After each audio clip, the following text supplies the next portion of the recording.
સુરતમાં અકસ્માતે મોતની વધી રહેલી ઘટના વચ્ચે ઉધના વિસ્તારમાં સિટી ઇન્ડસ્ટ્રીયલમાં લિફ્ટમાં ફસાઈ જતા મહિલાનું મોત નીપજ્યું હતું। સુરતમાં ફરી કારખાનામાં કામ કરતી મહિલાનું મોત નીપજ્યું હોવાનું સામે આવ્યું છે। સુરતના ઉધના વિસ્તારમાં સિટી ઇન્ડસ્ટ્રીયલમાં એક મહિલાનું મોત નીપજ્યું હતું। ઉધનાના સિટી ઇન્ડસ્ટ્રીયલના કારખાનામાં કામ કરતી મહિલા લિફ્ટમાં ફસાઈ જતા મોતને ભેટી હતી।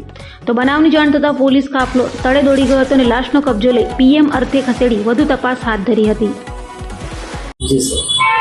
આજે તારીખ 24/8/2025 સવારે 8:30 વાગ્યાના સુમારે ઉધના સોલાપુર કમ્પાઉન્ડ જે છે એમાં બજરંગ ડાઇંગની બાજુમાં પ્લોટ નંબર 21 શુભલક્ષ્મી જરીના કારખાનામાં એક બનાવ બનેલ હતો।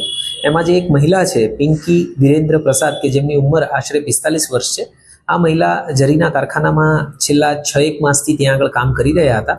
જ્યારે પોતાનું કામ કરી રહ્યા હતા ત્યારે તેમણે જે સામાન ઉપર નીચે લઈ જવા માટેની જે લિફ્ટ છે એ લિફ્ટની અંદર કામ કરી રહ્યા હતા ત્યારે એમનો સાડીનો છેડો ભરાઈ ગયો લિફ્ટની અંદર અને એના કારણે એ ખેંચાઈ ગયા હતા અને એમાં એમના જડબા અને મોઢાના ભાગ ઉપર ઇન્જરી થઈ, જેના કારણે એમનું અવસાન થયેલું છે।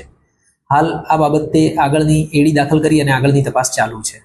મહિલા કેટલા વર્ષથી ત્યાં નોકરી કરતી હતી અને એના છોકરાઓ જાન્યુઆરી માસથી આ મહિલા નોકરી કરતી હતી અને આ મહિલા જે છે એ પ્લોટ નંબર 245 શિવરાજનગર નવાગામ ડિંડોલી અને ખાતે રહે છે પોતાના પતિ અને બાળકો સાથે અને મૂળ વતન એ બિહાર છે। એમના પતિ પણ આ જ રીતે કારખાનામાં મજૂરી કામ કરી રહ્યા છે।